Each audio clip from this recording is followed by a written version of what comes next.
Hey there, this is Matt with State of Flux with a review for The Strangers, Chapter 1. But before I talk about that, I want to highlight something that I'm doing. I have an auction coming up. I'm taking part in an online auction where I'm getting rid of some of my classic comic books, pre-Code era comic books, some early Marvel and DC stuff, as well as a lot of old vintage posters from the 60s and 70s.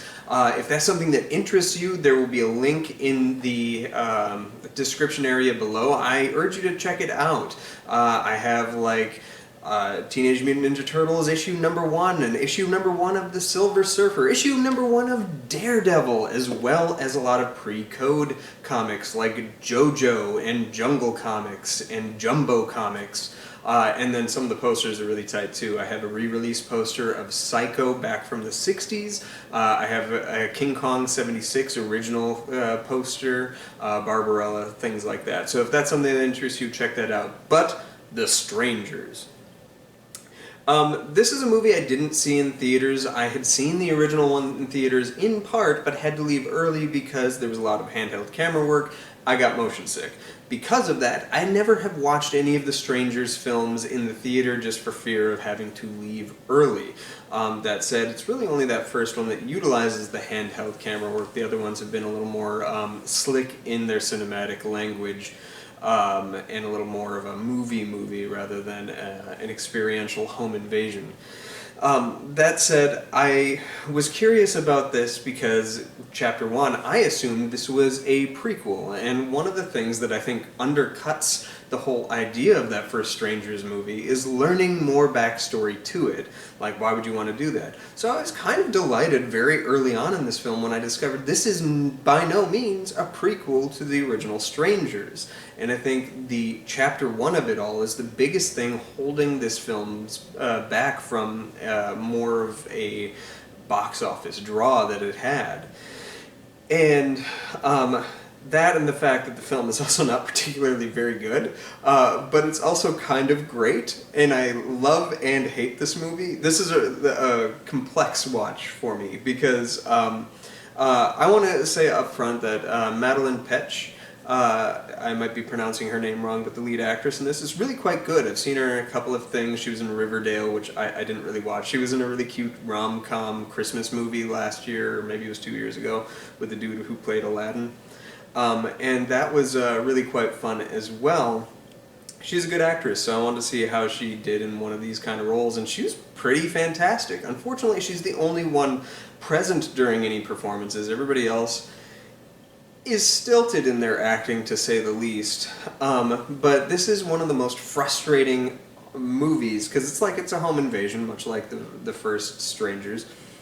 And the characters act so stupid. They're so unbelievably dumb and doing the exact wrong thing in every given scenario. And the thing is, the scenarios that this movie presents to you are so basic and stuff you have seen a billion times over, that it becomes a movie that's frustrating to watch because the characters are so mind-bogglingly dumb that you kind of start sympathizing with like the convictions of the Strangers, and you're like, yeah, maybe they shouldn't be here anymore.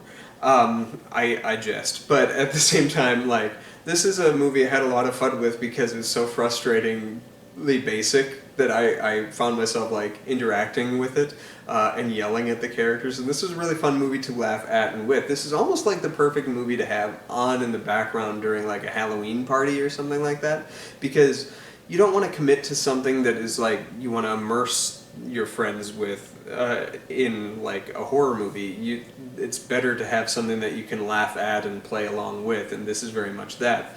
I will say that Renny Harlin directed this film, shoots the shit out of it. He does a really good job. It's a very nice looking movie, good use of color, good use of the shadows and darkness, good use of the landscape and the set and all that stuff. But my understanding is that Renny Harlin set out to make the definitive horror epic and wrote this 300, along with his team of writers, wrote a 300-page Strangers story that they split into 3 films, and filmed all of it over the course of 52 days in 2022, setting aside time in the daytime to film movie 1, setting aside time in the afternoon to shoot movie 2, and movie 3 was at nights.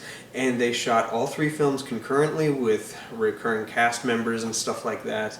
And I am compelled to watch the sequels, because for somebody to write like an epic of this nature, you'd expect it to be on any level good, and it's just so kind of not. Like, it's well shot and well acted from Madelaine Petsch. Otherwise, like, this is just the most, like, basic and banal, like, horror film out there. But I had so much fun watching it, and I think you will too. Let me know what you thought of Strangers Chapter 1.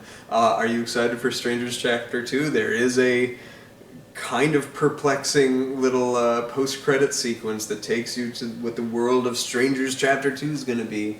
I'm dying to know where this goes. I saw a couple still images from what 2 and 3 will eventually be, should they find cinematic release, or my guess, they probably get dumped on some streaming platform.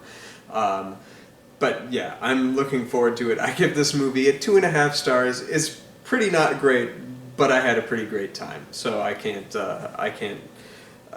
bash the film too badly. What did you think of this movie? Let me know in the comments below. Check out my auction. Check me out on TikTok. Like, subscribe, do all that good stuff. Peace.